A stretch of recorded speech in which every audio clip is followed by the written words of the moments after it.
Tao po! Tao po! Hoy pare, naligaw ka yata. May hinahanap kasi ako. Baka lang nakita ninyo.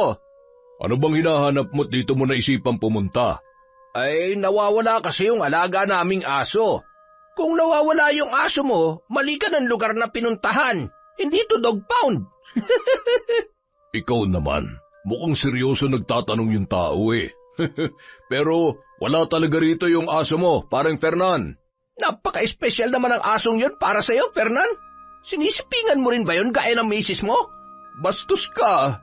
Matagal na akong bastos, pero baka magulat ka kapag may iba ka pang nalaman tungkol sa akin. O baka mas tamang sabihin tungkol sa ginagawa namin. Bakit? Ano ginawa nyo, ha? May kinalaman ba kayo sa pagkawala ng aso namin?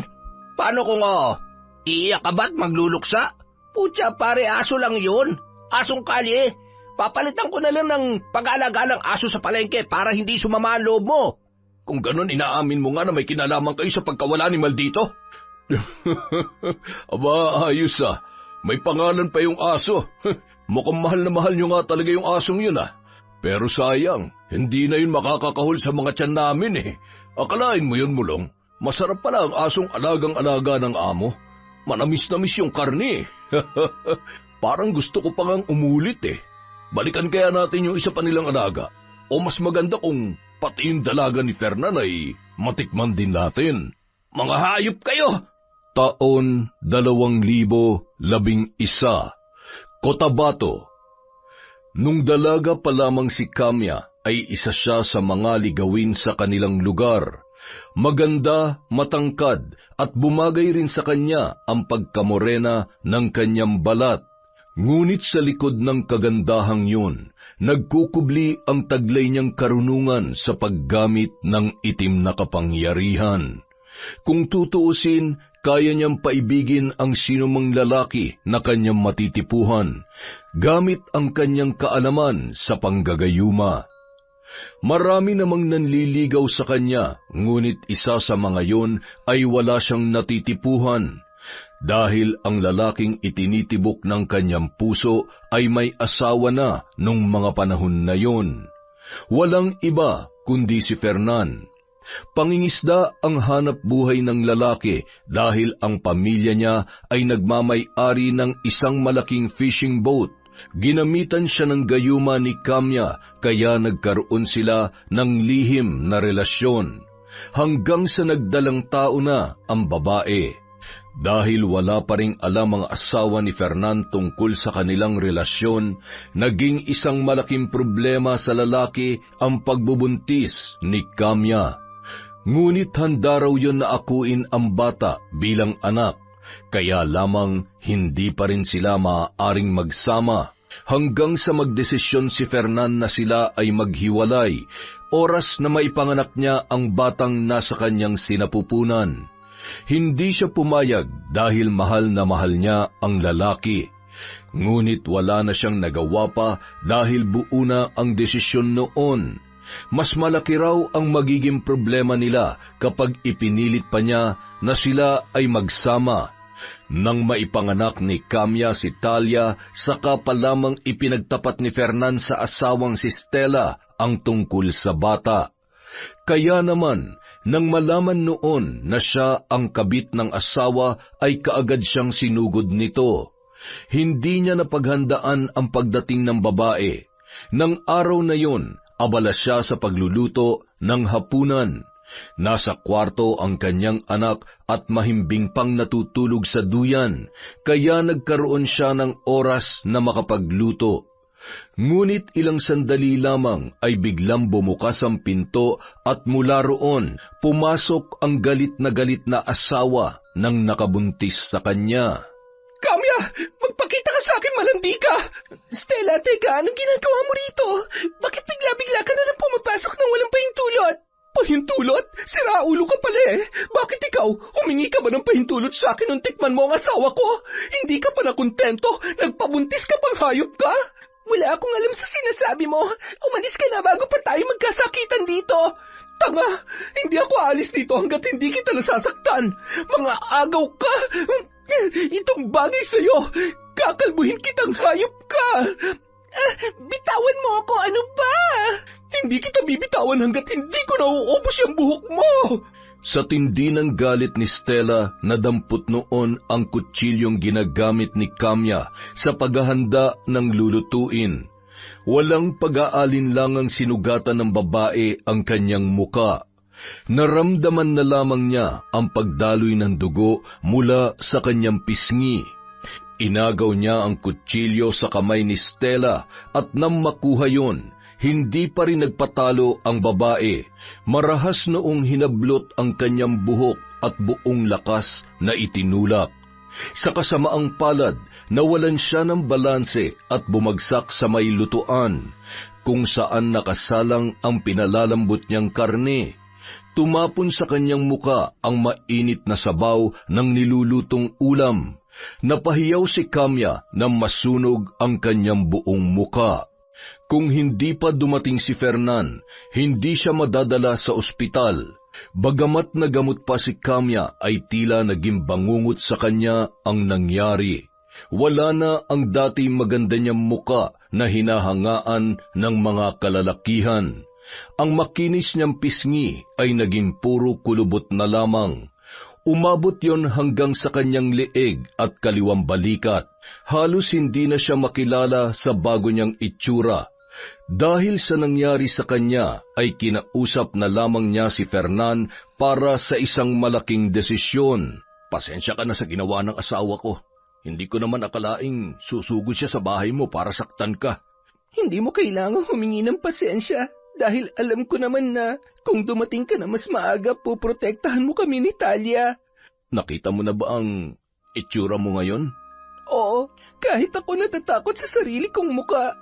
Hindi ko alam kung paano ako haharap sa mga tao, Fernan. Siguradong katatakutan nila ako.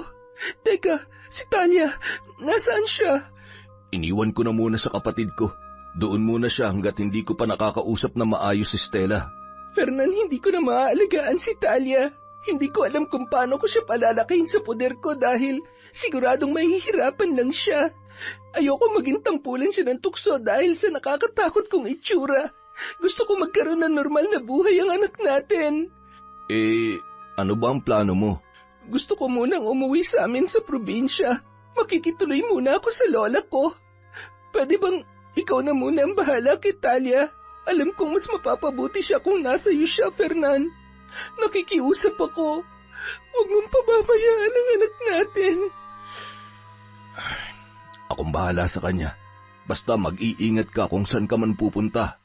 Pero sana dumating pa rin ang araw na magkita kayo ni Talia at magpakilala ka sa kanya bilang ina niya, ha? Pangako, babalik ako para sa kanya. Yun na ang naging huling pag-uusap ni Kamya at Fernan. Tinapos niya na ang relasyon sa lalaki at humingi na rin ng tawad. Ipinaabot na rin lang niya ang paghingi ng tawad sa asawa ni Fernan na si Stella. Matapos makabawi ng lakas, bumiyahe na siya patungong probinsya kung saan siya noon inalagaan ng kanyang lola na si Amira. Sa loob ng mahigit 1 dekada, ni minsan ay hindi man lamang nakausap o nalapitan ni Kamya ang anak na si Talia. Ngunit lingid sa kaalaman ng dalaga at ng dati niyang karelasyon ay nakabalik na siya roon matapos ang 15 taon. Pinapanood at sinusubaybayan na lamang niya ang anak mula sa malayo. Tuwing naglalakad ay lagi siyang gumagamit ng balabal na isinasaklob sa kanyang ulo at itinatakip rin sa kanyang muka para hindi siya makaagaw ng atensyon sa ibang tao. Iniiwasan niya rin na may makakilala sa kanya sa mga dati nang nakatira sa barangay na yon. Marami rin kasi ang nakakaalam na nasunog ang buo niyang muka kaya posibleng maalala siya ng mga tao na minsan ring naging malapit sa kanya. Gamit ang perang naipon at ibinigay ng yumaong lola, bumili siya ng bahay at lupa sa lugar na yon. Maliit lamang ang bahay, ngunit malawak naman ang mapagtataniman niya sa paligid. Malayo yon sa mga kabahayan sa barangay, kaya ligtas siya sa panghusga ng mga taong nakatira doon. Kaya lamang, Minsan ay may mga naggagawi rin sa parteng yun, ngunit tuwing may nakakakita sa kanya ay kaagad siyang tumatakbo papalayo na animoy nakakita ng nakakakilabot na nilalang. Nang umagang yun, nagplano siyang pumunta sa bayan para mamalengke ng kanyang mga kakailanganin. Gaya ng nakasanayan, gumamit siya ng itim na balabal na pangkubli sa kanyang ulo at buong muka. Tanging mga mata niya lamang ang nakalabas. Nakasuot din siya ng blusa na may mahabang manggas at paldang lampas sa tuhod ang haba. Pumara siya ng tricycle, ngunit pagsakay niya, may pasahero ng naunang sumakay doon. Nanlaki ang kanyang mga mata nang makilala kung sino yon. Pabayan ka rin ba, iha? Opo, Manang. Bakit po kayo natawa? Wala. Natuwa lang ako nang tawagin mo akong Manang. Pasensya ka na, iha. Ayos lang po. Saan po kayo banda nakatira dito sa barangay? Nako, malayo ang bahay ko. Malapit na sa may ilog. Ganoon po ba? Pero wala po ba kayong anak na pwedeng sumama sa inyo papuntang bayan? Sa edad niyo pong yan, dapat may kasakasama na kayo para hindi kayo mabubuhat ng mabigat. Naku, ayos lang naman ako, iha. Kayang-kaya ko pa magbuhat, tsaka konti lang din naman ang bibilhin ko sa palengke. Ikaw ba? Inutusan ka ba ng mama mo para mamalengke? Nakisuyo lang po sa akin si Tita Stella. Tita? Tita po ang tawag ko sa kanya kasi asawa po siya ng papa ko pero hindi po siyang nanay ko. Ganoon ba? Nasaan ang nanay mo? Wala na ba siya? Sabi po ni Papa, may nangyari daw po sa nanay ko kaya bigla po siyang nawala. Pero hindi naman daw po niya intensyon na iwan ako kay Papa. Kailangan niya lang daw pong gawin yon para hindi ako mapahamak. Basta, komplikado po ang sitwasyon nila kaya ganoon. Hindi ka ba galit sa nanay mo? Medyo nagtatampo po ako dahil hindi man lang niya po ako hinintay na lumaki para nakilala ko sana siya. Pero sa totoo lang po, hindi ko maintindihan kung bakit hindi ko kayang magalit sa kanya. Talaga? Napakabuti mo namang anak. Pwede ba kitang mayakap? Bakit po? May namimiss po ba kayo dahil sa naikwento ko sa inyo? Oo, namiss ko ang anak kong hindi ko makasama ngayon dahil komplikado rin ang sitwasyon namin.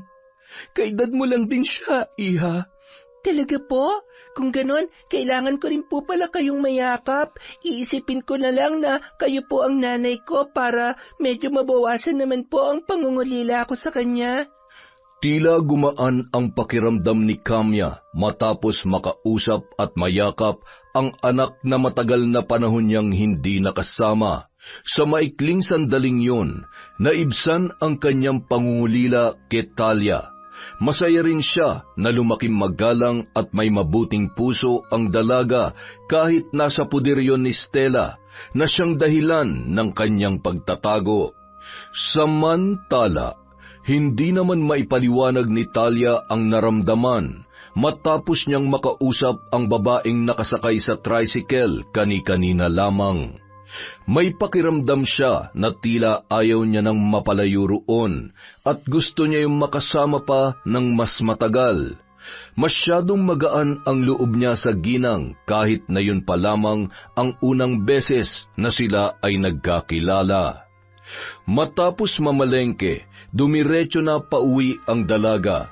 Ngunit pagbaba niya ng tricycle ay nakasalubong niya ang lasenggo nilang kabarangay na si Mulong.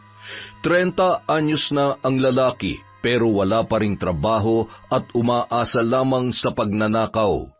Marami na ang mga nagrereklamo tungkol sa kanya, ngunit dahil wala namang ebidensya, hindi pa rin yun makulong-kulong. Madalas din yun masangkot sa gulo. Napayuko si Talia at sinadyang dumistansya sa lalaki nang mapagtantong nakainom na naman yun. Ngunit mukhang napansin na siya ni Mulong, kaya humarang yon sa kanyang daraanan. Miss, huwag kang matakot. Hindi ako masamang tao. Gusto ko lang magpakilala. Pasensya na po pero nagmamadali po ako. Damot mo naman sa oras. Saglit lang naman eh. Sige na, miss. Usap lang tayo. Pasensya na po talaga pero kailangan ko na pong umuwi. Hinihintay na ako ng tatay ko. Akong bahala sa tatay mo. Basta pagbigyan mo lang ako. Huwag naman po kayong ganyan, oh. Nakakaabala na po kayo eh. Ang arte mo naman, saglit lang. Hoy, Mulong! Anak ko yan! Huwag mo siyang pilitin kung ayaw niya sumama sa'yo. Fernan, ikaw pala. Hindi ko alam na may anak ka palang dalaga. Baka pwedeng ipakilala mo ako sa kanya. Tigilan mong anak ko. Hindi ko yan pinapaligawan. Kaya kung ayaw mo ng gulo, layuan mo siya at wag na wag mo nang guguluhin pa. Aba, para masyado ka na yata mayabang ngayon ah. Pero sige, kung yan ang gusto mo, sa'yo na yung anak mo, iuwi mo na. Pero ito lang masasabi ko, Premper na, hindi lang ako nagkaka-interes sa kanya. Kaya kung ako sa'yo, iingatan ko ang ganyang kagandang anak. Natakot si Talia sa sinabing yun ni Mulong, kaya agad siyang sumama sa kanyang ama papauwi. Mabuti na lamang, nakauwi na yon mula sa pinuntahan kaya naabutan siya sa daan. Kung nagkataon, hindi niya alam kung paano tatakasan si Mulong. Kung ano kasi ang magustuhan ng lalaki ay hindi nun titigilan hanggat hindi niya nakukuha. Mag-iingat ka sa lalaking yon. Hanggat kaya mo siyang iwasan, gawin mo anak. Hindi sa lahat ng pagkakataon ay mababantayan kita. Palagi lang po siyang pakalat-kalat sa kalye, kaya parang napaka-imposible po na maiwasan ko siya. Ganito na lang, kapag malayo ka pa lang at nakita mo na siya, huminto ka muna sa maraming tao, o kahit saan basta may ibang tao. Wag na wag mong hahayaan na mag-cruise ulit ang landas nyo ng kayong dalawa lamang. Wala talaga akong tiwala dun sa basagulerong yun eh. Opo, gagawin ko po lahat ng bilin ninyo. Promise po yan. Akin na yung dala mo. Ako na magbibitbit. Ay, siya nga pala pa. May kukwento nga po pala ako sa inyo. May babae po kasi akong nakasakay kanina.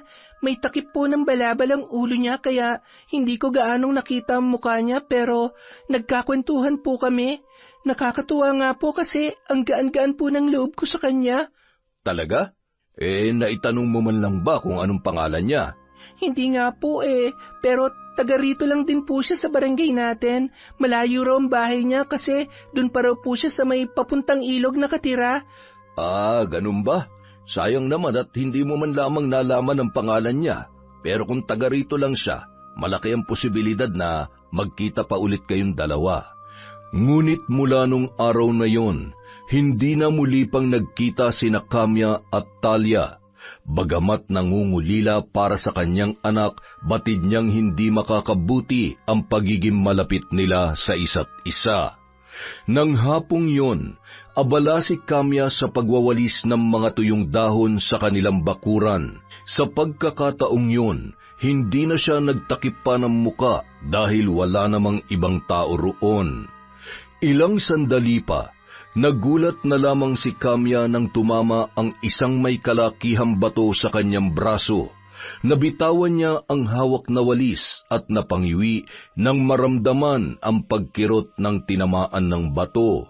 Nang mag-angat siya ng tingin, saka lamang niya napansin ang isang lalaki na sa tansya niya ay nasa 20 anyos pa lamang.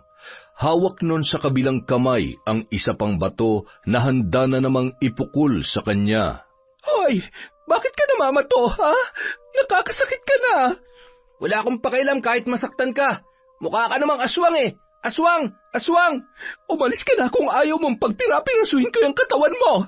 Sinasabi ko na nga ba aswang ka talaga. Humanda ka, babalikan kita rito. Hindi dapat binubuhay ang mga salot na kagaya mo. Nang makaalis ang lalaki, napangisi na lamang si Kamya. Itinigil niya ang pagwawalis at ginamot ang kanyang sugat. Gustuhin man niyang turuan ng leksyon ang dayong gumawa noon, ay mas pinili na lamang niya na magpasensya. Ngunit makalipas lamang ang ilang araw, hindi inaasahan ng babae na babalik pa ang dayong yon. Pinasok ng lalaki ang bahay niya at tinangay ang nakatabi niyang pera, pati ang ilan sa kanyang mga alahas. Sinubukan niyang labanan ang lalaki, ngunit sadyang mas malakas yon kesa sa kanya. Nakatakas at iniwan siya na sugatan at nanghihina dahil sa pambubugbog ng naturang lalaki. Kinuha mo na ang lahat pero hindi ka pa rin nakontento. Hindi ko na to palalampasin. Nang tumira si Kamya sa kanyang lola, bago yun pumanaw, mayroon yung iniwan at itinuro sa kanya. Bukod sa pagpapaanak, ay tinuruan din siya sa paggamit ng itim na kapangyarihan. Walang ibang nakakaalam ng tungkol doon kundi silang dalawa lamang. Dahil wala nang ibang mapagpapasahan ng itim na libro at ng karunungang taglay ni Amira. Ilang sandali pa, kinuha niya ang mga gamit na nakasuksok sa ilalim ng kanyang kama.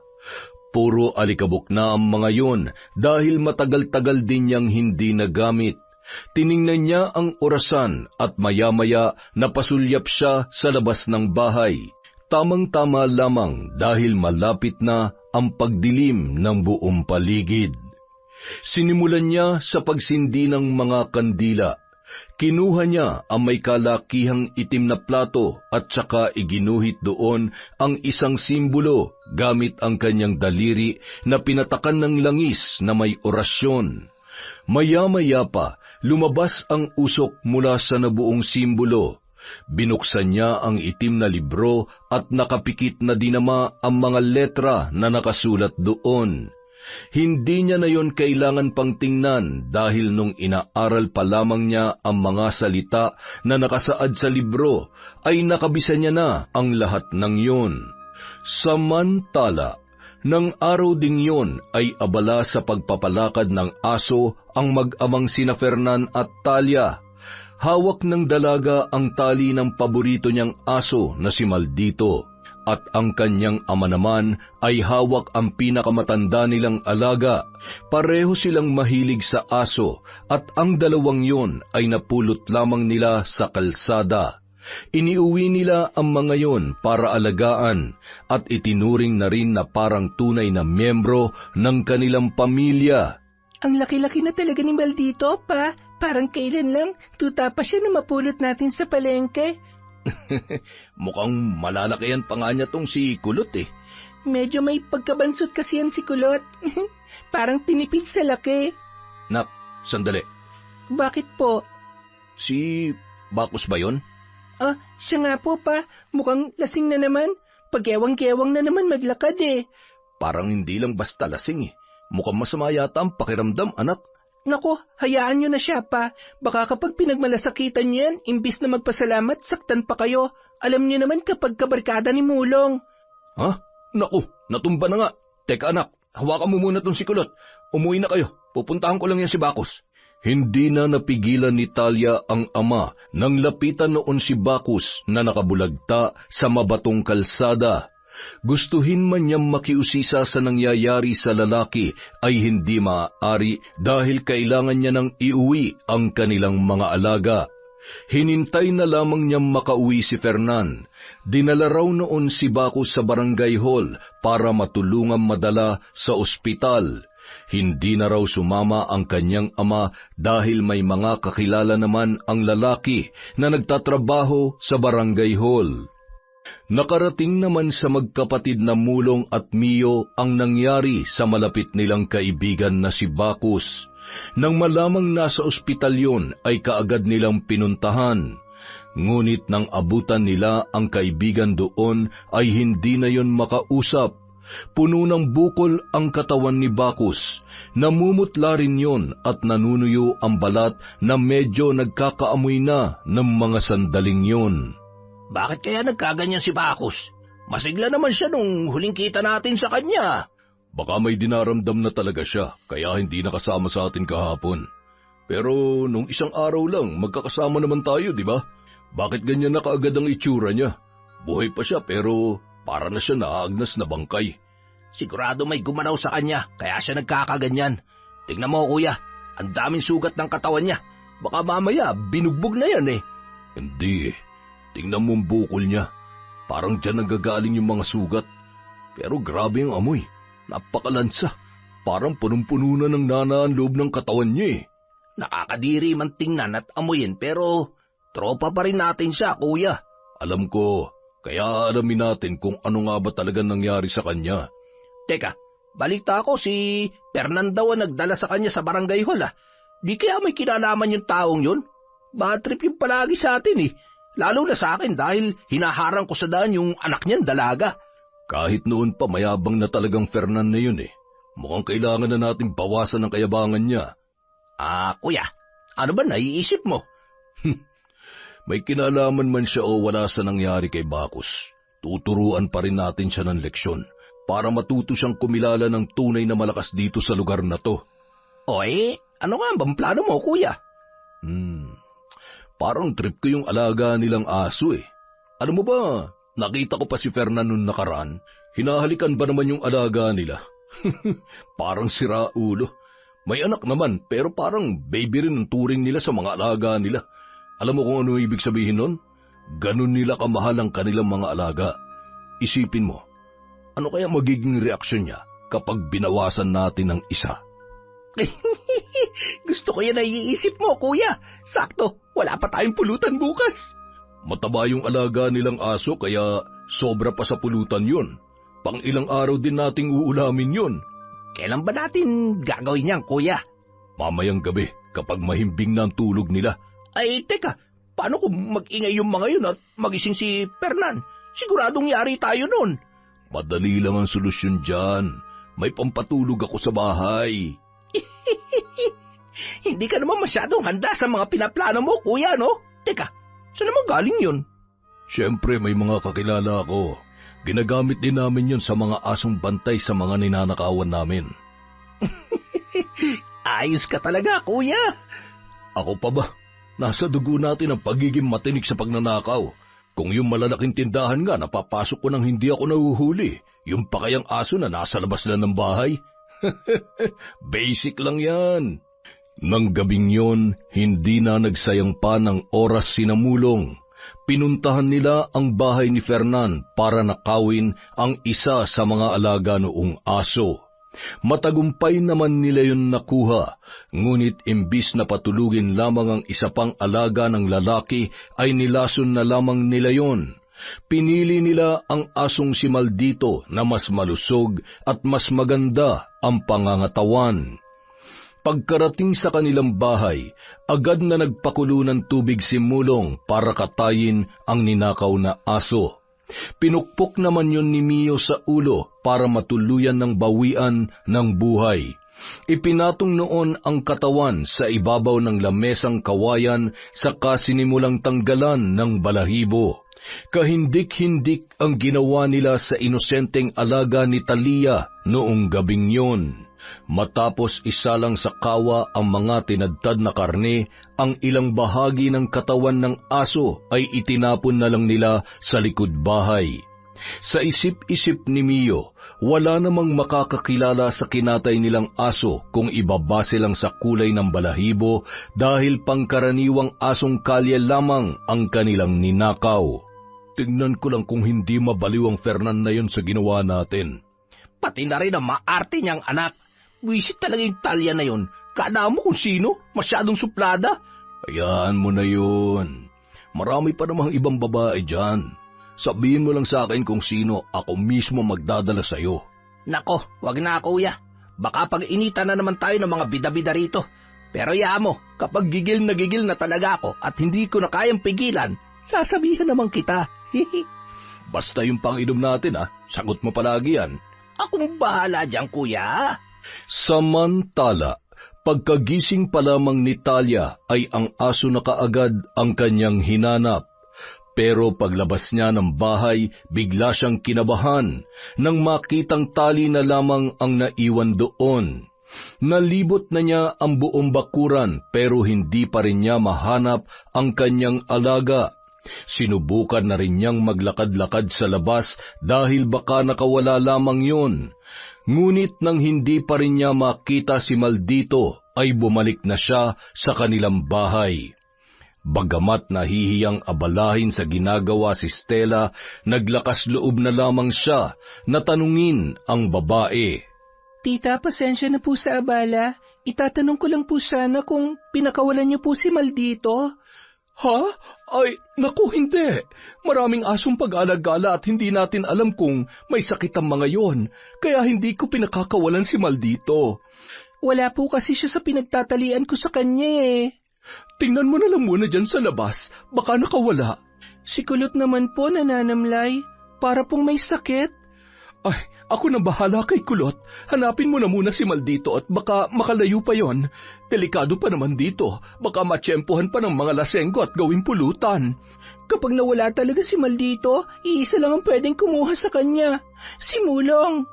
Anak, alam naman nating lahat na lasenggo ang isang yon at patay gutom sa pulutan kaya kung ano-ano na lang ang kinakatay.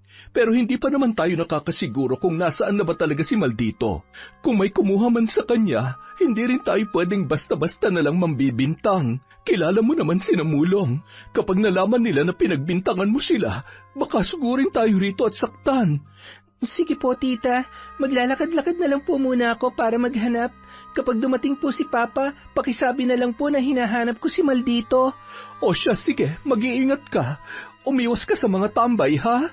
Opo, tita.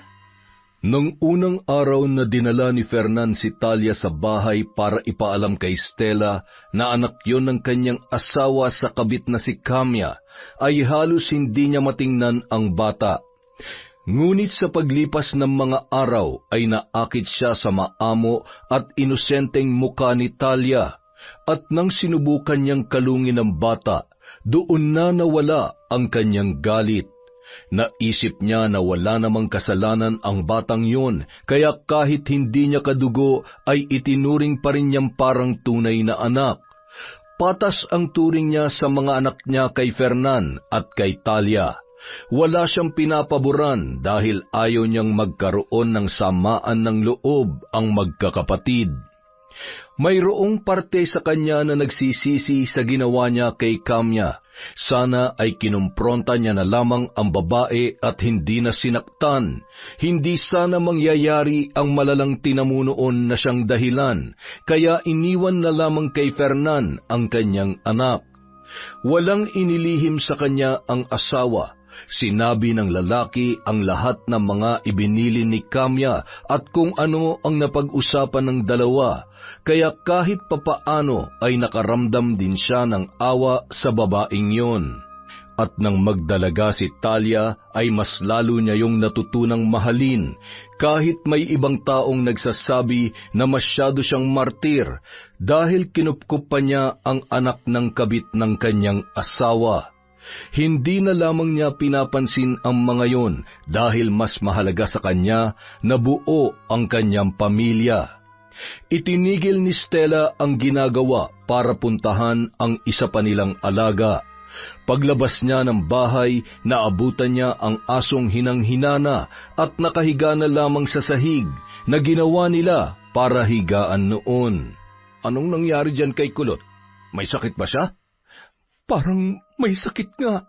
Kanina pa raw to nananamlay, sabi ni Talia. Teka, nasaan si Talia?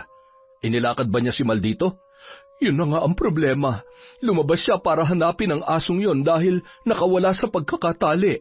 Paglabas niya kanina, hindi niya na nakita. Mabuti pa sundan mo yung anak mo at baka kung saan mapunta yon. Pinagbibintangan pa naman niya si Mulong. Ano?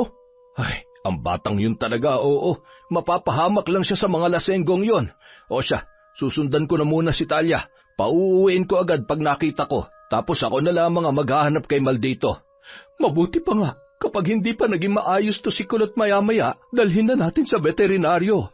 Oy, sige, susundan ko na muna si Talia. Kapag nauna siyang umuwi, huwag mo nang paalisin ang bahay, ha? Oo, sasabihin ko sa kanya. Habang naglalakad, nakasalubong ni Fernan si Talia na bigong mahanap ang kanyang alaga.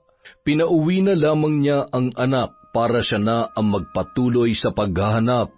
Ngunit dahil malawak pa rin ang lugar nila para maghanap sa nawawalang aso, ay nagtanong-tanong na lamang siya sa mga kalapit na bahay. Maya-maya pa, biglang pumasok sa isip niya ang sinabi ni Stella na pinagdududahan ni Talia si Mulong. Halos araw-araw nag-iinuman ang magkapatid at marami na ang nagrereklamo sa dalawa dahil sa pagnanakaw ng mga alagang hayop, mapamanok, pato o kahit aso ay hindi pinapalampas para gawing pulutan. Ngunit dahil wala namang nakakakita sa aktong pagkatay sa mga nawawalang alaga, ay nakakalusot pa rin sina Mulong. Ngunit sa pagkakataong yun, iba ang kutob ni Fernan. Hindi naman basta-bastang alaga lamang ang nawala sa kanila dahil masyadong mahalaga yun para sa mga anak niya, lalong-lalo na kay Talia. Ilang sandali pa, natagpuan na lamang ni Fernan ang sarili sa tapat ng bakuran ni Namulong. May kalayuan ang bahay ng lalaki sa mga kabahayan, kaya naggagawa mag-inom na magkapatid kahit abutin pa ng umaga dahil walang nagrereklamo sa kanilang ingay. Tao po! Tao po! Hoy pare, naligaw ka yata! May hinahanap kasi ako, baka lang nakita ninyo. Ano bang hinahanap mo't dito mo naisipang pumunta? Ay, nawawala kasi yung alaga naming aso. Kung nawawala yung aso mo, mali ka ng lugar na pinuntahan. Hindi to dog pound. Ikaw naman, mukhang seryoso nagtatanong yung tao eh. Pero wala talaga rito yung aso mo, parang Fernan. Napaka-espesyal naman ang asong yun para sa'yo, Fernan. Sinisipingan mo rin ba yun gaya ng misis mo? Bastos ka.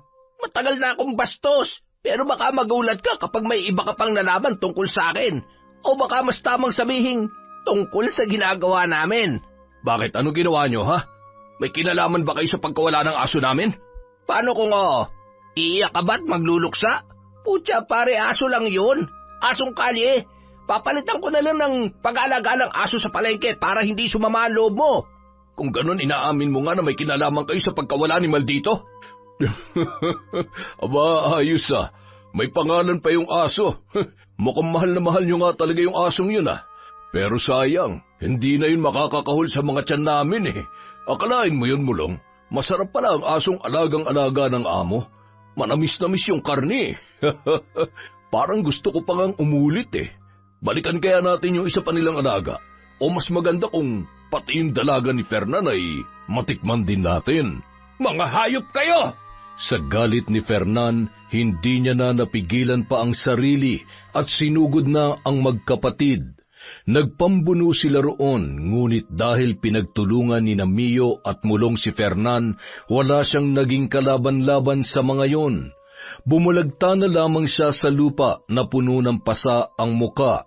Hindi pa nakontento si Mulong, kinuha nun ang gulok na ginamit sa pagtadtad sa karne ng aso at walang alinlangang itinarak sa tiyan ni Fernan. Sinundan pa yon ng pagtaga sa iba't ibang parte ng katawan.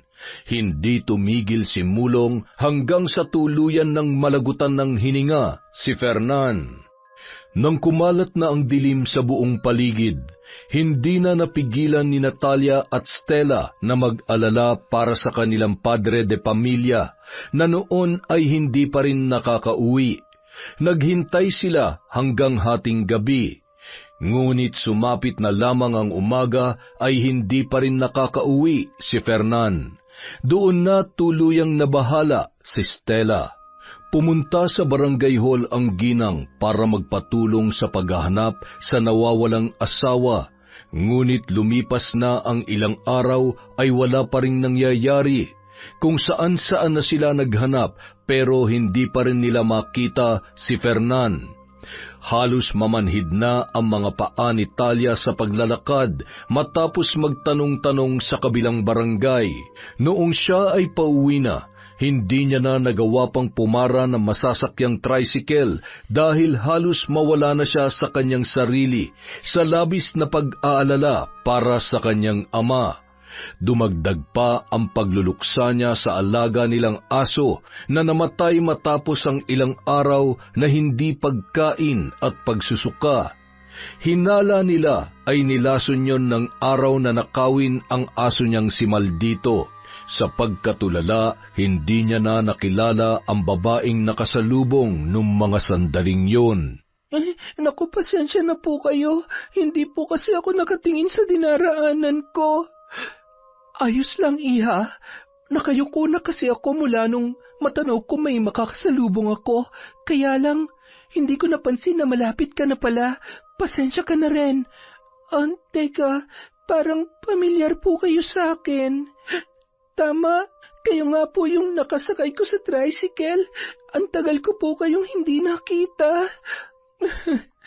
Naaalala mo pa pala ko, pero matanong ko lang, bakit naglalakad ka rito na mag-isa? Walang kabahay-bahay rito, iha. Delikado para sa dalagang katulad mo. May hinahanap po kasi ako. Ilang araw nang nawawala ang tatay ko. Una, yung alaga ko pong aso, tapos nung tumulong na si Papa sa paghahanap, siya naman po yung nawala. Sobrang nag-aalala na po ako sa kanya, kaya tulala na lamang po ako kanina. Ilang araw na nga bang nawawala ang tatay mo? Mag-iisang linggo na po eh. Sigurado ba kayo na wala siyang ibang pinuntahan? Opo, saka uuwi naman siya pagkatapos niya maghanap. Nakasalubong ko nga lang po siya habang naghahanap ako eh. Nung pinauwi niya ako, siya na lang daw mag-isa maghahanap. Sana pala sinamahan ko na lamang siya. Miss na miss ko na po si Papa. Ay, teka, mukhang pagod ka na sa kakalakad. Namumula na rin ang mga paa mo. Mabuti pa'y sumama ka na muna sa bahay ko. Malapit lamang yun dito. Gagamutin ko yung mga paa mo, tsaka mas mabuting kumain ka na muna. Hindi maunawaan ni Talia kung bakit naramdaman na naman niya ang kakaibang gaan ng kalooban sa babaeng yun. Bagamat di pa niya lubusang kilala, ay sumama na siya sa ginang na may kalayuan din sa may kalsada ang bahay. Kayo lang po bang mag-isa nakatira dito sa bahay ninyo? Oo. Kung kasama niyo lang po sana yung anak niyo, hindi na po kayo mag-iisa dito. Pasensya ka na, pero pwede bang wag na lang muna natin pag-usapan ang tungkol sa kanya? Mahal na mahal ko kasi ang anak ko, kaya tuwing napag-uusapan siya, lalong bumibigat ang pakiramdam ko. Baka matakot ka lalo sa itsura ko kapag nakita mo akong umiiyak. Bakit naman po ako matatakot sa inyo? Dahil sa kulubot ko mukha. Hindi naman po kayo nakakatakot eh. Sobrang gaan nga po ng loob ko sa inyo. Talaga?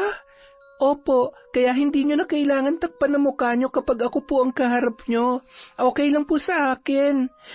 Salamat. Ikaw pa lang ang unang taga rito na hindi natakot sa itsura ko. Siya nga po pala. Ano nga po palang pangalan nyo? Nakalimutan ko kasing itanong nung huli tayo nagkita eh. Kamya. Ako si Kamya. Ako naman po si Talia.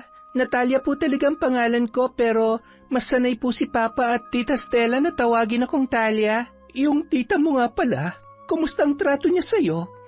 Mabuti naman po, parang sariling anak na rin po ang turing niya sa akin kahit anak po ako ni Papa sa ibang babae. Patas siya sa aming magkakapatid. Kahit minsan, hindi niya kami pinagbuhatan ng kamay, tsaka kung anong meron yung mga kapatid ko, sigurado po na meron din ako. Mabuti pala siya kung ganon. Sobra po, kaya napakaswerte ko na kahit hindi ko pa nakikilala ang nanay ko, may isang nanay pa naman po ako na nagmamahal sa akin. Gusto niya nga po mama na rin ang itawag ko sa kanya eh. Pero nakiusap po ako na kung pwede, tita na lang muna. Bakit naman? Dahil ang tunay ko lang po na nanay ang tatawagin kong mama. Hindi naman po siya masamang nanay eh, kaya gusto ko pong ibigay sa kanya ang titulo ng pagiging ina sa akin kapag nagkita na kami. Napakabuti mo talagang bata ka. Maganda ang pagpapalaki sa'yo ng papa at ng tita mo. Oo naman po, kaya po ganun na lang kahirap para sa akin na hindi ko alam kung nasaan si Papa, kung ayos lang ba siya o... Matapos gamutin ni Kamya ang mga sugat ni Talia, ay pinakain niya muna yon bago umalis. Siniguro niyang makakasakay ng ligtas ang dalaga bago yun hinayaang makauwi. Ngunit pagbalik ni Kamya sa bahay ay tila nang hihina siyang napaupo sa mahabang upuan sa maliit niyang sala. Hindi niya mapigilang mag-alala para kay Fernan at awang-awa naman siya para sa anak na si Talia na nangungulila na sa nawawalang ama.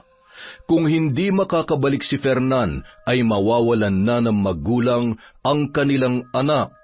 Maya-maya pa, natagpuan na lamang niya ang kanyang sarili, nakaharap na ang librong itim, pati na rin ang mga kulay itim na kandila. Inusal niya ang mga salita na tila tinatawag ang espiritu na makakatulong sa kanya sa nais niyang malaman. Makalipas ang ilang sandali, bumigat ang kanyang paghinga at halos magdilim na ang paningin matapos makita ang kaluluwa ni Fernan. Wala na siya. Wala na si Fernan. Hindi pwede. Masasaktan ang anak ko. Hindi siya pwedeng mawala ng ama. Bakit? Bakit si Fernan pa? Sana ako na lamang ang nawala. Dahil sa nangyari, halos buong gabing umiiyak si Kamya. Hindi niya alam kung paano yun ipapaalam kay Talia, lalo na't hindi siya basta-basta makakalapit habang nasa poder yun ni Stella. Pagka-uwi ni Talia sa bahay, kaagad niyang ikinuwento kay Stella ang muli nilang pagkikita ng babaeng nakasakay niya sa tricycle. Natuwa naman yun dahil ginamot pa ang sugat niya at pinakain bago pinauwi. Sobrang bait niya po talaga, tita. Hindi ko nga po alam kung bakit gano'n na lang kagaan ang loob ko sa kanya eh. Sus, nakahanap ka lang ng bago mong kaibigan eh. Pero teka, naitanong mo man lang ba ang pangalan niya? Opo tita, Kamya raw po ang pangalan niya. Ano? Pakiulit mo nga anak. Kamya po. Ay, teka, sabi mo nung nakaraan, palagi siyang may balabal na nakatakip sa ulo at sa mukha niya. Bakit siya naggaganoon, anak? Pinakita niya ba yung mukha niya sa'yo? Opo, kaya po pala tinatago niya yung mukha niya dahil halos buong mukha niya ay nasunog. Naaksidente raw po siya sa trabaho kaya po nagkaganoon hanggang balikat nga po eh. Kawawa nga po siya eh. Hindi na nakapagsalita pa si Stella nang mapagtanto kung sino ang babaeng laman ng mga kwento ng kanyang anak-anakan. Pasimple niyang tinanong kay Talia kung saan nakatira si Kamya. Sinabi naman yon kaagad ng dalaga at inaya pa siyang pumunta roon kapag nahanap na nila si Fernan. Anak, dito ka muna ha? Bantayan mo mga kapatid mo at huwag na huwag kayong lalabas ng bahay. May importante lamang akong gagawin. Babalik din ako kaagad mamaya. Opo tita, mag-iingat po kayo. Pumara ng tricycle si Stella at nagpahatid sa tinitirhan ni Kamya. Nagahalo ang galit at kaba sa kanyang dibdib. Wala na sana siyang pakialam sa babaeng yun, ngunit dahil sa pagkawala ni Fernan ay nabuhay na naman ang kanyang pagdududa. Malakas ang kutob niya na magkasama na naman ang dalawa, kaya hindi pa bumabalik sa kanya ang kanyang asawa. Nagawa na yun noon ng lalaki, kaya hindi malabo na maulit pa yon, dahil batid niya kung gaano ka-espesyal si Kamya para sa kanyang asawa. Pagbaba niya ng tricycle, malayo-layo pa ang kanyang nilakad bago narating ang nag-iisang bahay sa parting yon ng sityo. Nagsisisigaw siya sa labas ng bakuran para palabasin ang babae. Ilang sandali lamang ang lumipas, lumabas si Kamya na nakabalot ng itim na balabal. Bakas ang matinding pagkagulat sa mukha noon nang siya ay makilala. Stella, paano mo nalaman na nandito ako? Nagtatanong ka pa, sinabi ng anak mo. Walang hiya ka talagang babae ka. Hindi ka pa ba nadala sa nangyari sa'yo noon? Stella, hindi ako nandito para manggulo. Gusto ko lang makita ang anak ko. Hindi naman naging sadya ang pagkikita namin. Hindi niya ba nasabi sa iyo? Wala akong pakialam kung gusto mo siya makita o makasama. Iba ang pinupunto ko rito. Ano bang ibig mong sabihin? Nawawala si Fernan at ngayong alam ko nang nakabalik ka na rito sa Malingaw, sigurado nakikipagkita na naman sa iyo ang asawa ko. Nasaan siya, ha? Ilabas mo siya! Stella, nagkakamali ka. Hindi pa alam ni Fernan na nakabalik na ako rito. Si Talia pa lamang ang nakikita ko at hindi ako bumalik para guluhin ulit ang pamilya mo. Matagal ko nang tinanggap na hindi para sa akin si Fernan, kaya mali ang iniisip mo. Alam kong nawawala ang asawa mo dahil sinabi yun sa akin ni Talia nung makapag-usap kami. Pero maniwala ka man o hindi, wala akong kinalaman sa pagkawala niya. Papasukin mo ako. Gusto ko makasiguro. Baka mamaya tinatago mo lang siya dyan sa loob ng bahay mo. Ikaw ang bahala. Bukas ang pinto. Wala akong itinatago, Stella. Matapos halughugin ni Stella ang bahay ni Kamya, bagsak ang balikat na lumabas doon ang babae. Pasensya ka na kung pinagdudahan kita. Alalang-alala na kasi ako sa asawa ko at parang mababaliw na ako ngayong wala pa rin akong alam kung ano na ba nangyari sa kanya. Stella, wala akong kinalaman sa pagkawala niya, pero may kailangan kang malaman. Alam ko rin na hindi ka basta-bastang maniniwala, pero hindi ako matatahimik hanggat hindi ko ito nasasabi sa'yo. Okay, Talia? Ano yun? Nung umalis ako rito, napunta ako kay Lola Amira. Kami lang ang nakakaalam ng sikreto niya. Isa siyang mambabarang. Kaya niyang makipagkasundo sa demonyo kapalit ng gusto niyang mangyari sa mga taong kinamumuhian niya. Pero may kakayahan din siyang makakita ng kaluluwa ng mga taong pumanaw na. Nang mawala siya, sa akin niya ipinasa ang kakayahang yon. Ano naman ang kinalaman ng lola mo sa dapat naming malaman? Sandali lamang. Makinig ka muna dahil gusto kong maunawaan mo kung paano ako nagkaroon ng ganoong kakayahan. Kagabi, alalang-alala rin ako para kay Fernan dahil ayoko mawala ng ama ang anak ko. Siya na lang ang meron si Talia dahil hindi ko pa magawa makalapit sa kanya. Kinutuban ako nang sabihin sa akin ng anak ko na matagal-tagal nang nawawala ang tatay niya at gusto kong malaman kung buhay pa ba si Fernan o hindi. Sinubukan kong tawagin ang kanyang kaluluwa. Kung buhay pa siya, wala akong dapat na makita. Pero Stella, nakita ko si Fernan. Nakita ko ang kanyang kaluluwa. Hindi. Hindi totoo yung sinasabi mo. Bakit naman ako maniniwala sa'yo? Hindi kita pinipilit na maniwala, Stella. Pero kailangan mong malaman ang aking nakita. Hindi ako naniniwala sa'yo. Hanggat hindi ko nakikita ang katawan ni Fernan, para sa akin, buhay pa ang asawa ko. Umuwing luhaan si Kamya, ngunit nagpasya siyang itago yon sa kanyang mga anak, lalong-lalo na kay Talia. Hindi niya binanggit sa dalaga ang naging pagkikita at pag-uusap nila ni Kamya, gayon din ang sinabi ng babae sa kanya. Wala siyang balak na sukuan ang paghahanap sa asawa niya, kaya pinili na lamang niya na hindi maniwala. Samantala, nagpatuloy pa rin sa paghahanap si Talia ng mga sumunod na araw. Tulad ni Stella, wala siyang balak sukuan ang paghahanap sa kanyang ama. Nag-post na rin siya sa social media sa pagbabaka sakali na mapapabilis yun, ngunit wala pa ring nangyari.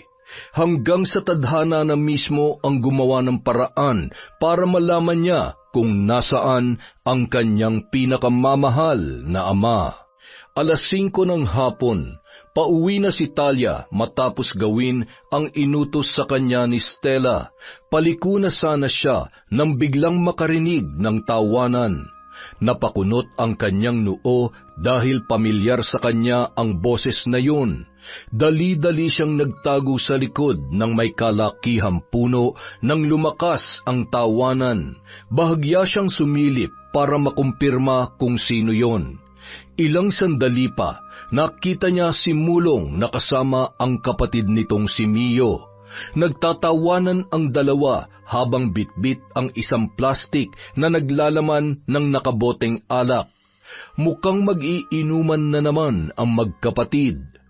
Hihintayin na lamang sana niyang makalampas ang mga yon bago siya magpatuloy sa paglalakad, nang bigla niyang marinig ang pinag-uusapan ng dalawa.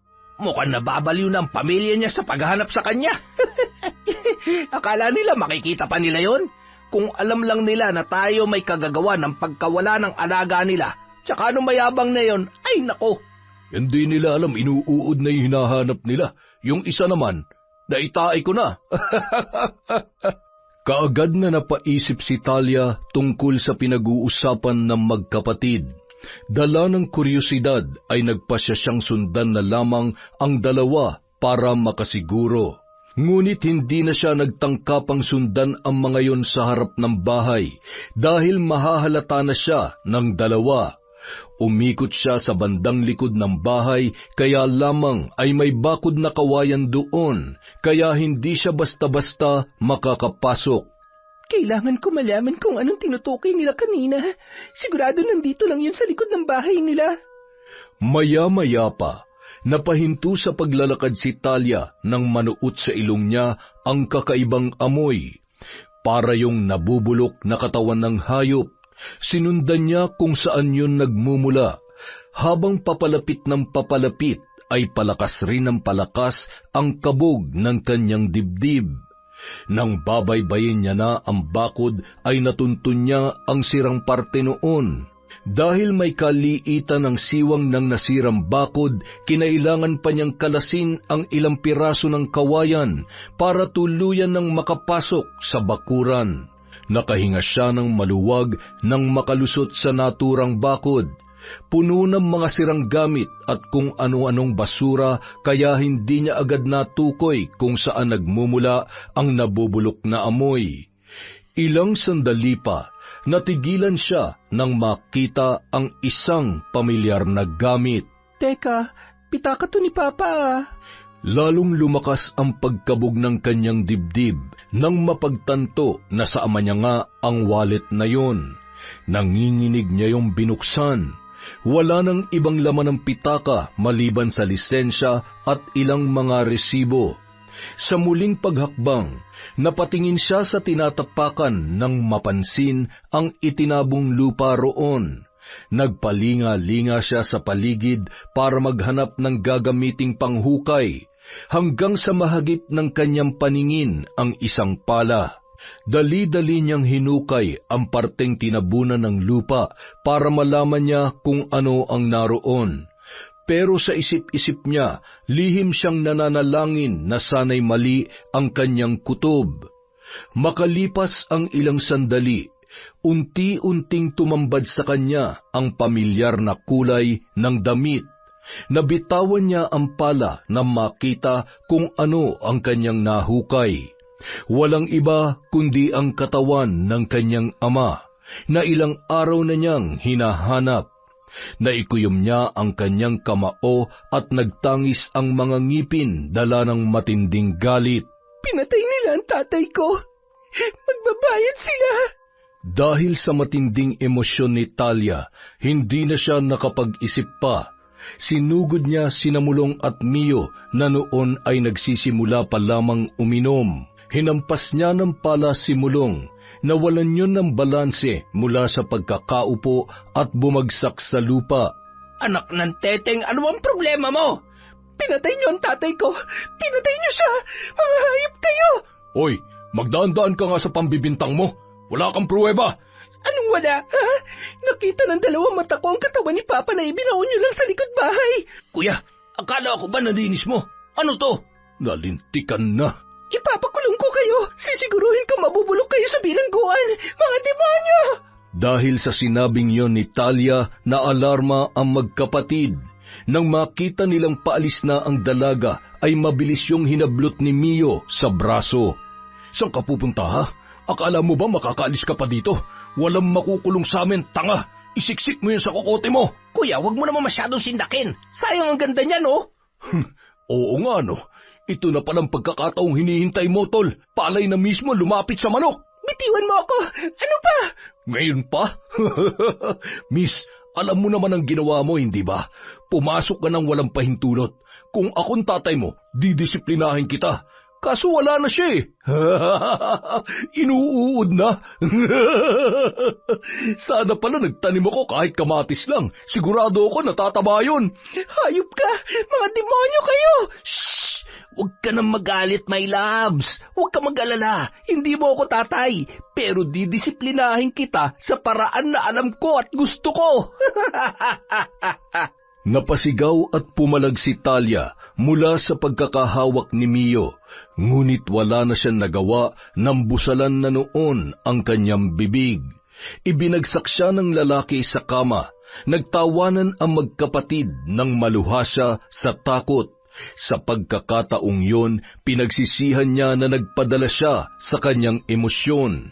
Nang hubaran siya ni Mulong, tuluyan na siyang nawalan ng pag-asa. Wala na siyang kawala sa magkapatid. Sa tindi ng takot na nararamdaman, nawalan ng ulirat si Talia habang pinagsasamantalahan ng magkapatid na sina Mio at Mulong. Matapos makaraos, saka lamang sila bumalik sa kanilang bisyo. Dahil sa pagdiriwang, nawala na sa isip ng dalawa ang dalagang iniwan nila sa silid na wala pa ring malay ng mga sandaling yun. Makalipas ang ilang oras, nagising na si Talia. Nagngilid ang mga luha niya nang mapagtanto na hindi pa nagginip ang pangyayaring yun. Dama niya ang pananakit ng kanyang katawan dahil sa ginawa ng magkapatid. Bagamat nanghihina ay pinilit niyang tumayo para kunin ang mga damit na punit-punit na dahil sa karahasan ng dalawang lalaki na bumaboy sa kanya. Bawat galaw ay napapangiwi siya dahil sa sakit na nararamdaman. Mabuti na lamang, lasing na ang mga yon, kaya nakahanap siya ng pagkakataon para tumakas sa kanilang lugar. Ngunit nang akmang lulusot na siya sa dinaanang siwang sa bakod, nahablot ni Mio ang kanyang buhok. "Saan ka pupunta, ha? Hindi pa kami tapos sa'yo." Pakawalan mo ako! Hayop ka! Buong lakas na sinipa ng dalaga ang lasing na lalaki. Nang mabitawan noon ang kanyang braso, ay dali-dali na siyang lumusot sa bakod. Kahit paika-ika, sinikap niyang makatakbo para makalayo doon. Saka pa lamang siya nabuhayan nang makarating sa mga kabahayan. Pagpasok niya sa kanilang bakuran, doon lamang siya nakahinga ng maluwag. Napaluhod siya habang humahagulhol. Naghalo na ang pawis at luha habang nakasubsob ang muka sa lupa. Dali-dali namang lumabas ng bahay si Stella nang marinig ang kanyang pag-iyak. "Diyos ko, Talia, ano nangyari sa'yo? Bakit ganyan ang itsura mo? Punit-punit ang damit mo at may mga sugat ka pa. Na paano ka bang bata ka?" Tita, sina Mulong at Mio po. "Sila bang gumawa nito sa'yo? Ano nangyari, anak? Sabihin mo sa akin dahil mamamatay ako sa pag-aalala sa'yo." Pinagsamantalahan po nila ako. Halos mawala ng ulirat si Stella nang marinig yon mula kay Talia. Nagawa niyang ikwento ang lahat na nangyari kahit hirap na hirap siya. Dama niya ang matinding pandidiri sa sarili at ang takot para sa kahayupang ginawa sa kanya ng magkapatid na manginginom. Galit na galit naman si Stella sa nangyari at sa nalaman tungkol sa kinahinatnan ni Fernan. Nang gabi ring yun, nagtungo sila sa barangay hall para i-report ang nangyari at pagkuway sinamahan sila sa istasyon ng mga pulis para sa pagdakip kina Mulong at Mio sa panggagahasa kay Talia at sa pagpatay kay Fernan. Sa kasamaang palad, nagawa ng makatakas na magkapatid matapos ipaalam ni Mio ang pagkabigong pigilan sa pagtakas si Talia. Hinalughog nila ang bahay ng dalawa. Nakita roon ang ilan sa mga gamit ni Fernan, kabilang na ang relo at singsing na suot nung araw na mawala yon. Nahanap na rin ang katawan ng lalaki sa likod mismo ng bahay kung saan yon huling nakita ni Talia. Nagluksa ang buong pamilya sa pagkawala ni Fernan. Naging abala sila sa ilang araw na burol hanggang sa pagpapalibing sa labi ng lalaki. Matapos yun, pinauwi na muna ni Stella ang kapatid na nasa ibang probinsya para magkaroon sila ng kasama sa bahay. Kaya lamang, maramot pa rin sa kanila ang hustisya dahil hindi pa rin nahuhuli ang magkapatid. Ngunit may ibang paraan na naisip si Stella para makuha ang hustisya para sa asawa at sa anak-anakan niya na parehong naging biktima ng magkapatid na Mio at Mulong. Stella, anong nangyari? Kamya, kailangan ko ang tulong mo. Kailangan ka ng anak mo. Ito na ang tamang panahon para magpakaina ka sa kanya. Bakit? May nangyari ba sa anak ko? Oo, pinagsamantalaan si Talia. At hanggang ngayon, hindi pa rin nahuhuli ang mga hayop na yon. Binaboy nila ang anak natin, Kamya. Mga hayop sila. Sinong gumawa nun kay Talia? Sina Mulong at Mio. Pero nagtatago na sila ngayon, kaya hindi sila mahanap ng mga pulis. Kamya, naniniwala na ako sa iyo. Tama ka na wala na nga ang asawa ko. Pinatay si Fernan ng mga hayop na yon. Hindi pa sila nakontento, dinamay pa nila si Talia. Pagbabayaran nila ang ginawa nila sa anak ko. Hindi ko palalampasin ang kahayupan nila. Hindi na sila dapat pang mabuhay sa mundong ito. Alam kong may kakayahan ka na parusahan sila. Pakiusap, gawin mo yon para kina Talia at Fernan. Alam kong kahit hindi mo aminin, may pagmamahal ka pa rin sa asawa ko. Pero hindi itong panahon para pagselosan kita. Wala na si Fernan at kailangan ka ni Talia. Kamya, ipapakilala na kita sa kanya bilang nanay niya. Kailangan na niyang malaman ng totoo. Hindi na sila nag-aksaya pa ng panahon. Gulat na gulat si Talia nang dalhin ni Stella sa bahay si Kamya. Ngunit ang mas ikinagulat ng dalaga ay nang ipakilala yon ng inainahan niya bilang kanyang tunay na ina. Ipinaliwanag sa kanya ng dalawa kung bakit kinakailangang lumayo sa kanya ni Kamya.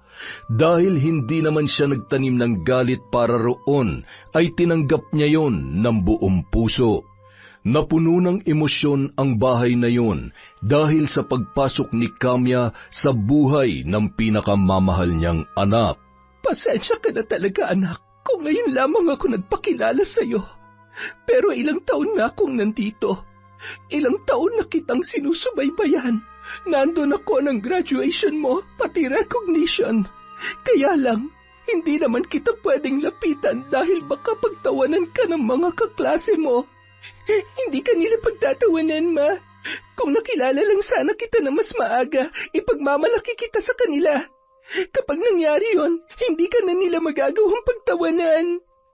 Salamat, anak, dahil hindi ka nagtanim ng galit sa akin, kahit na napakalaki ng pagkukulang ko sa'yo. Huwag mo na pong isipin yon, Ma. Ang mahalaga, nandito ka na at nakilala na kita bilang mama ko. Siya nga po pala, kukunin niyo na po ba ako kay Tita Stella? Hindi, anak.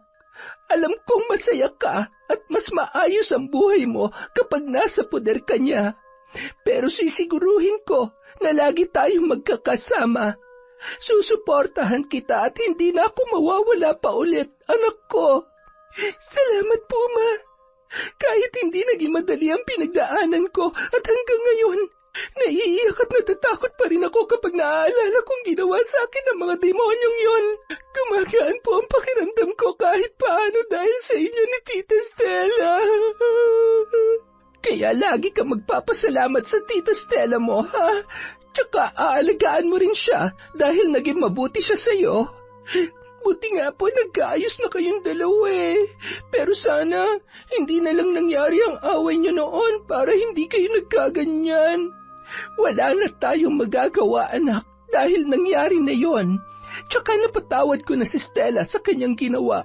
Napatawad na rin niya ako. Pareho lang kaming nagkamali noon. Mas malala nga lang ang sakin, pero ang mahalaga, ginawa ko pa rin ang tama. Kaya pasensya ka na kung nangulila ka sa isang ina dahil sa desisyon kong yon. Ma, hindi niyo na po kailangang humingi ng pasensya dahil naiintindihan ko po kayo. Masaya na po ako ngayon na palagi na tayo magkakasama. Ngayon ko lang po naiintindihan kung bakit gano'n na lang kagaan ang loob ko sa inyo. Yun pala, kayo po pala ang tunay kong ina. At naramdaman ko rin yun sa'yo. Kung pwede nga lang na hindi na kita pauwiin nung araw na yon, ginawa ko na. Pero ayoko nang dagdagan pa ang hirap na pinagdadaanan ng Tita Stella mo. Ano nga po palang plano niyo ni Tita? Narinig ko po kasi kayo kanina na may pinaplano kayo para maparusahan sina Mulong at Mio. Huwag mo nang isipin yon, anak. Kami na lang ang bahala doon. Ang gusto namin ay maging payapa ng isip mo. Basta, isipin mo lang palagi na mahal ka namin. Ang swerte mo nga kasi dalawa kaming mama mo. Pero sana, wala kang maging paborito kasi magsiselos talaga ako. Pareho ko na lamang po kayong paborito. Pwede po ba yun? Oh. Pwede, anak. Ikaw talaga, Talia, oo. Nakuha mo pa magpatawa. Matapos maayos ang relasyon sa anak, sinimulan na ni Kamya ang pagpapahirap sa magkapatid na pumatay kay Fernan at gumahasa kay Talia. Wala siyang sinayang na sandali. Binuksan niya ang isang maliit na kahon na nababalot ng itim na tela. Mula roon inilabas niya ang mga ipis at uod na tila wala ng buhay. Isa lamang ang kailangan niya sa mga yun. Sinimulan na ng mambabarang ang sagradong ritual. Sa pagkakataong yun, mas taimtim at mas malalim ang galit sa puso niya habang binibigkas ang mga salitang magsasalin ng sumpa sa mga taong nais niyang parusahan. Makalipas ang ilang sandali, ang kanina'y nag-iisang ipis at uod lamang ay unti-unti nang dumarami, hanggang sa mabuo roon ang imahe ng isang nilalang. Panginoon ko, bigyan mo ako ng sapat na lakas at kapangyarihan upang iparanas ang pinakamasakit na kamatayan para sa mga taong aking kinasusuklaman. Isinusumpa ko ang kanilang buhay. Nang mga panahong yun, dumayo na sa kabilang bayan sina Mulong at Mio, kung saan nakatira ang isa sa kanilang mga kaibigan. Imbis na matakot at mag-alala na baka may makakita sa kanila, malaya silang nagpagala-gala sa bagong lugar na kanilang pineperwisyo. Mula nang dumating sila roon ay sunod-sunod na ang mga kaso ng nakawan. Ilang beses na rin silang nasangkot sa mga away, ngunit dahil kamag-anak ng opisyal ng barangay ang kanilang kaibigan, palagi silang pinagbibigyan. Nang hapong yun, nakapwesto na naman ang magkapatid sa harap ng isang tindahan. Nasa harapan nila ang ilang bote ng alak na inutang pa nila roon, pati na rin ang chichiriyang pulutan. Hindi ka pa ba nagsasawa sa lasa ng chichiriyang to? Nakakaumay na Kailan ba tayo makakapagsisigulit? Siyempre, kapag nakapagnakaw ka na ng pupulutanin natin, kuya. May alam ako, pero ikaw na ang bahalang dumiskarte. Sus, baka mamaya aso na naman yan, ha? Alam mo naman ang inabot natin nung huling beses tayong namulutan ng karning aso. Ikaw napakahina talaga ng loob mo. Hindi na mauulit yon, basta gagalingan mo lang. Para saan pa yung talent mo sa pagnanakaw, kuya? Yan, diyan ka magaling sa pang-uto. Pero sige, hahanap ako. Mga iyo, pasensya na sa abala. Gusto ko lang sanang ibigay itong sobra sa niluto kong ulam. Mas masarap itong pulutan kesa dyan sa mga chichirya ninyo. Akalain mo nga naman, grasya na mismo lumalapit. Uy, Manang, salamat sa ulitin. Mukhang masarap yan Abay, masarap talaga. Napangisi na lamang noon si Kamya matapos matagumpay na maibigay ang hinanda niyang putahe. Walang kaalam-alam ang lasinggerong magkapatid na yun na ang huling inom nila ng alak at yun na rin ang huling beses na makakatikim sila ng masarap na pulutan. Pagpatak ng 10:00 ng gabi, Sinabihan na sinamulong ng may-ari ng tindahan na kailangan na nilang magsara. Pinapauwi na ang dalawa, ngunit hindi pa rin natinag ang mga yon. Ilang sandali pa, bigla na lamang naisuka ni Mio ang tinunggang alak. Si Mulong naman ay namimilipit na habang sapo ang kanyang tiyan. Sunod-sunod ang naging pagduwal ng magkapatid. Dahil sa sama ng pakiramdam ay napilitan na silang umalis sa harap ng tindahan. Pinilit nila maglakad kahit pagewang-gewang sa kalsada hanggang sa pareho na silang nabuwal. Suka pa rin ng suka ang dalawa nung mga oras na yun. Nang sulyapan ni Mio ang kasama ay tila biglang nawala ang kanyang kalasingan. Ha? Mulong, may lumalabas sa bibig mo. Napasigaw ang magkapatid nang gumapang sa buong katawan nila ang mga uod at ipis na mula sa bibig ni Mulong. Pinagkakagat ng mga ipis ang kanilang buong katawan. Walang pinalampas ang mga yon.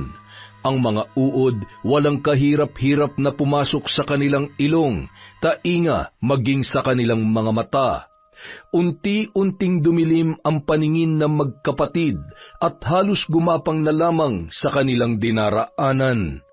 Dahil masyadong madilim sa parting yun ng lugar at nasakto pang huminto sila sa may palikong daan, hindi sila napansin ng driver ng dump truck. Blind spot ang parting yun.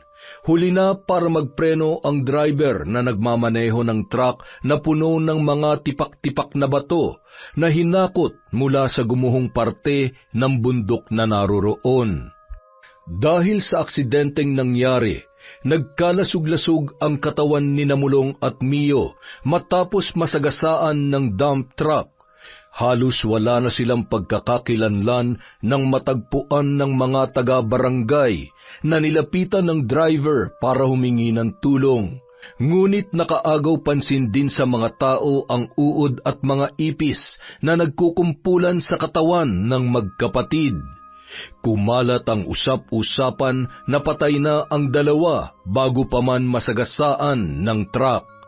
Bagamat karumal-dumal ang sinapit, hindi kinaawaan ng mga taga roon si Mulong dahil sa perwisyong ginagawa nila sa mga residente.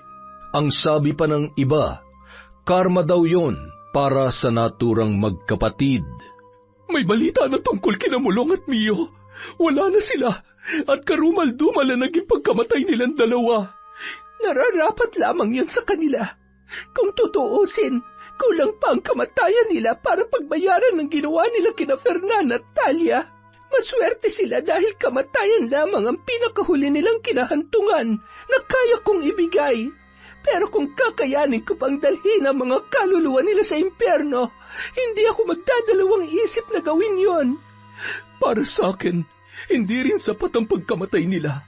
Pero sa ngayon, masaya ako dahil kahit sa ganoong paraan, nabigyan ng hustisya ang nangyari sa dalawang tao na sobrang minahal natin.